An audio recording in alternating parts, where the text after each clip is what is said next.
Sophie!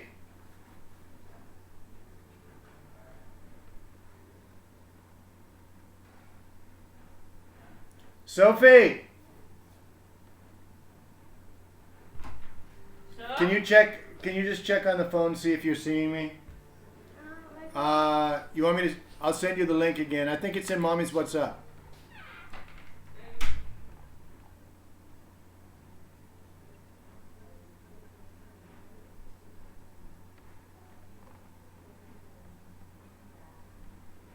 Okay, so at least one person seems to be seeing me. Okay. So what I'm going to do now is I'm going to... Can you see it and hear it? Where's the link? Oh, let me show you. So this is my assistant here. Wave hi at the world. I haven't given her the passcode on my phone because you know how it is. All right, it's in Mommy's What's Up. So you go to Mommy's. Are you live streaming right now? Yep. How dare you? What? You don't have to be on there. You can get off. Look for. I'm not your assistant. You're the boss, right? Yeah. How dare you call me an assistant? Good point. Okay, let's see if this link is working. So you can tell me if it's working, okay? Okay, so what I'm going to do now is, so just for those who might be watching, and I'm going to go to, all right, so I'm using this software which is called OBS, which seems to be the kind of, yeah, it looks like my video resolution is not optimal, but I think it's okay. Anyway, I'm using the software called OBS. Sophie, are you seeing it? It looks like there's one viewer, and in the software, oops. Can you see it? Oops, I didn't want to do that, but I did. That's going to be a little bit hard, I guess. But let's see if it works out. Okay. So I might want to make that a little bit smaller. I don't want my face to be too big. So I'm trying to change that. And then I'll sit over here a little bit. Okay. So what I'm going to do is I'm going to read this story. And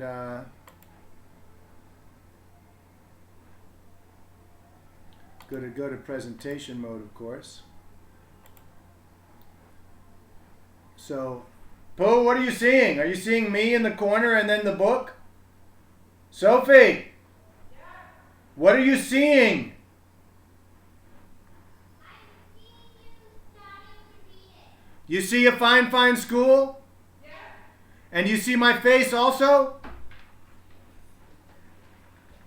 Yeah, okay, that looks about right. Okay, okay, good. All right, is it 3 o'clock yet?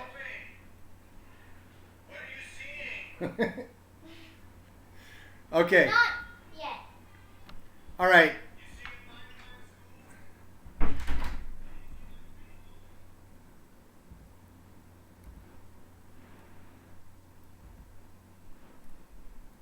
Okay, so what I'll do is, starting at 3 o'clock, I'm going to read a couple of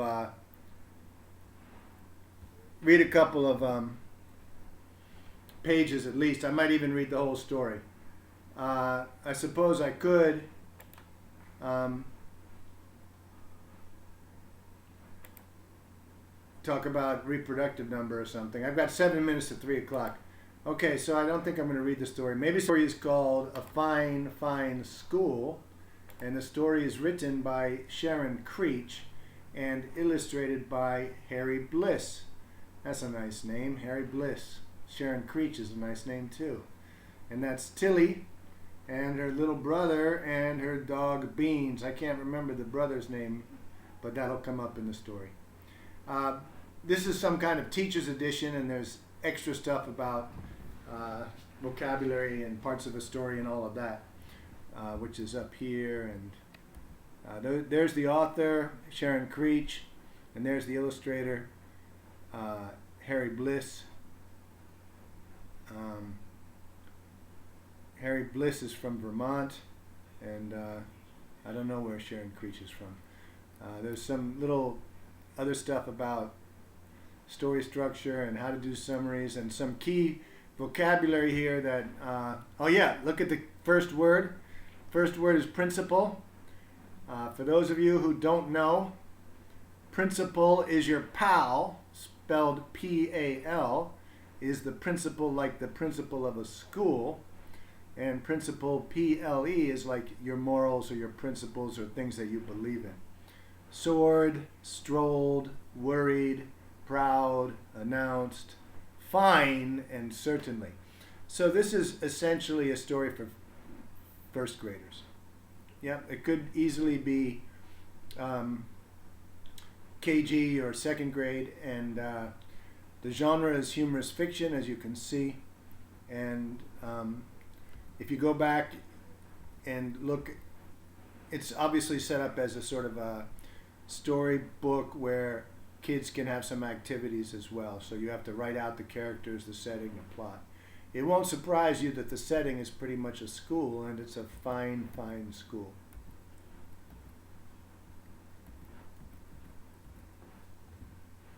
All right, while I'm at it, one of the things I think is a good idea for live streaming is I'm not a big fan of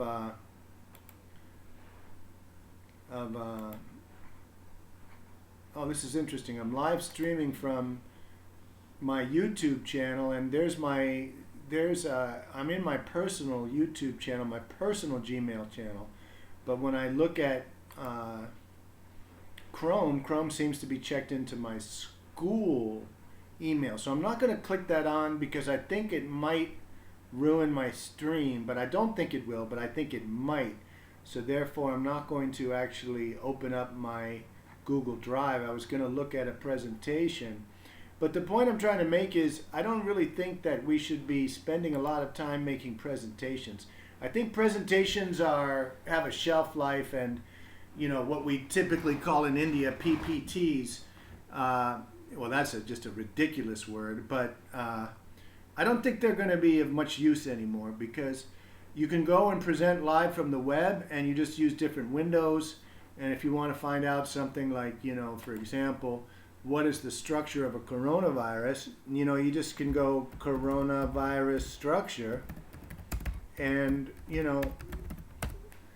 there you are. You'll go to, as a matter of fact, I would probably go ahead and have, here we go, but basically there's the structure of a coronavirus, right? So what's the point of making a presentation where you put that kind of stuff on a presentation when you can just go live from the web and open up a window and learn about anything you want to at that time, right? So, there it is. There's the how coronavirus replicates, okay? So I'm not going to make a slideshow where I put all that information into a slideshow. It's ridiculous. If I want to learn, for example, about, let's just say something in Japan, like, Japanese origami, right? Why not just go to Wikipedia, or just origami? I don't need Japan, obviously. And go to Wikipedia, and then if I'm going to talk about origami, I could just go from here. And then whatever I have, whatever I've learned, whatever research I've done, unless I've done something original, which most of our kids aren't doing anyway, you can kind of broadcast from the web and just give it a sort of stream of thought. Okay, so that's about it. What I'm going to do now is I'm going to read that story. It's 14:58. I said I would read it at 3 o'clock. So again, I'm streaming from a software called OBS Studio. It does seem to be the premier streaming software. You can stream directly from YouTube without using any streaming software, but there'll be a lot of limitations. So you can see I've added these elements or these sources to the stream that I'm giving right now. So what I've done is I've added these three elements: video capture, audio capture, and desktop. So I can capture my desktop and then capture my audio and capture my video at the same time and put all of these together. And of course, I could move it across the page, put it on the upper left, lower right, whatever I want to do, just like a real YouTuber, okay? So, obviously these are skills that kids will be interested in because YouTuber seems to be the desired career of about half of them. So now I'm going to go ahead and go to the desktop and read the story. So the story is called A Fine, Fine School by Sharon Creech with pictures by Harry Bliss. So the story takes place in a fine, fine school, and you can see the school there. Everybody is smart. There are dinosaurs, and there's glue, and there's encyclopedias, and kids, and teachers, and fine teachers, and fine kids, and fine dinosaurs, and a principal named Mr. Keene, who's one of my heroes. Mr. Keene was a principal who loved his school. Every morning he strolled down the hallway and saw the children in their classes. He saw them learning shapes and colors and numbers and letters and mathematics and LA and science and all that good stuff. He saw them reading and writing and drawing and painting. He saw them making dinosaurs and forts and pyramids.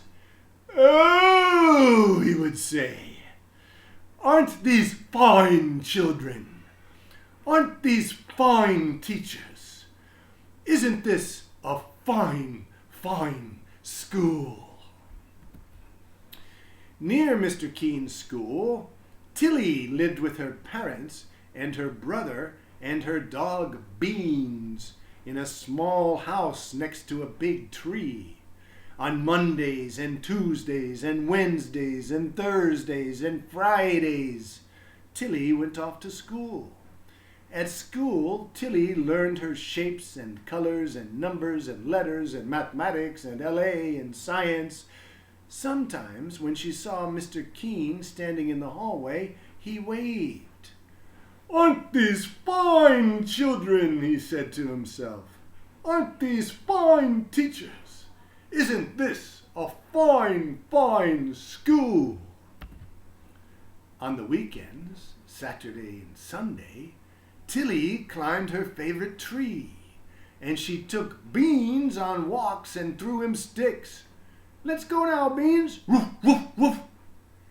And she pushed her brother on a swing and tried to teach him how to skip. "Be one with the skip, be one with the skip."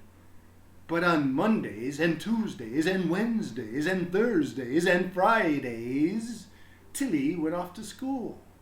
Beans and her brother did not like to see her go. "Hurry, hurry, hurry home," her brother called. One day, Mr. Keene called all the students and teachers together and said, "This is such a fine, fine school. I love this school. Let's have more school. From now on, let's have school on Saturdays too." The teachers and the students did not want to go to school on Saturdays, but no one knew how to tell Mr. Keene that. He was so proud of the children and the teachers, of all the learning they were doing every day. And so, that Saturday, Tilly set off for school. "But it's Saturday. What about the swings?" her brother called. The following month, Mr. Keene announced, "This is such a fine, fine school. I love this school. Let's have more school. From now on, let's have school on Sundays too." The teachers and the students did not want to go to school on Sundays, but no one knew how to tell Mr. Keene that. He was so proud of the children and the teachers. "Hey, what about the skipping?" her brother called. "Fine school. I love day. How much we will learn," he said. "We can learn everything. We can learn all about numbers and letters and colors and shapes and the Romans and the Egyptians and the Greeks and, of course, the Indus River Valley civilizations. We will learn about dinosaurs and castles and everything. We will learn everything. The teachers and the students did not want to go to school on Saturdays and Sundays and holidays and all summer long every single day. But no one knew how to tell Mr. Keene that. He was so proud of the children and the teachers, of all the learning they were doing every day. And so, on the first day of summer, Tilly set off for school. "But it's summer! What about summer?" her brother called. And that day, Tilly went to see Mr. Keene. She stood in his office in front of his desk. "What a fine, fine school this is," Mr. Keene said. "What amazing things everyone is learning." "Yes," Tilly said, "we certainly are learning some amazing things." "A fine, fine school," Mr. Keene said. "But," Tilly said, "not everyone is learning." "What?" Mr. Keene said. He looked very worried. Who isn't learning? Tell me, and I will see that they learn." "My dog Beans hasn't learned how to sit," Tilly said, "and he hasn't learned how to jump over the creek." "Oh," Mr. Keene said. "And my little brother hasn't learned how to swing or skip." "Oh," Mr. Keene said. "And I," she said. "But you go to school," Mr. Keene said. "To our fine, fine school." "True," Tilly said. "But I haven't learned how to climb very high in my tree, and I haven't learned how to sit in my tree for a whole hour." "Oh," Mr. Keene said. That day, Mr. Keene walked up and down the halls, looking at the children and the teachers. Up and down and up and down and up and down he walked. It was Science Month, and the children were learning some amazing things. The next morning, Mr. Keene called everyone together. The children and the teachers were very worried. Mr. Keene said, "This is a fine, fine school, with fine, fine teachers and fine, fine children. But not everyone is learning." The children and the teachers were very, very worried. Mr. Keene said, "There are dogs who need to learn how to sit and how to jump creeks." What did he mean? Was he going to make their dogs come to school? "There are little brothers and sisters who need to learn how to swing and how to skip." What did he mean? Was he going to make their younger brothers and sisters come to school too? The children and the teachers were very, very worried. "And you, all of you, children and teachers, you need to learn how to climb a tree and to sit in it for an hour," Mr. Keene said. The children and the teachers were very worried. "And so, from now on, we will not have school on Saturdays or Sundays or in the summer." A huge, enormous cheer soared up in the ceiling and floated out the windows so that everyone in the town could hear the fine, fine children and the fine, fine teachers shout, "Fine, fine, fine, finally, it's fine!"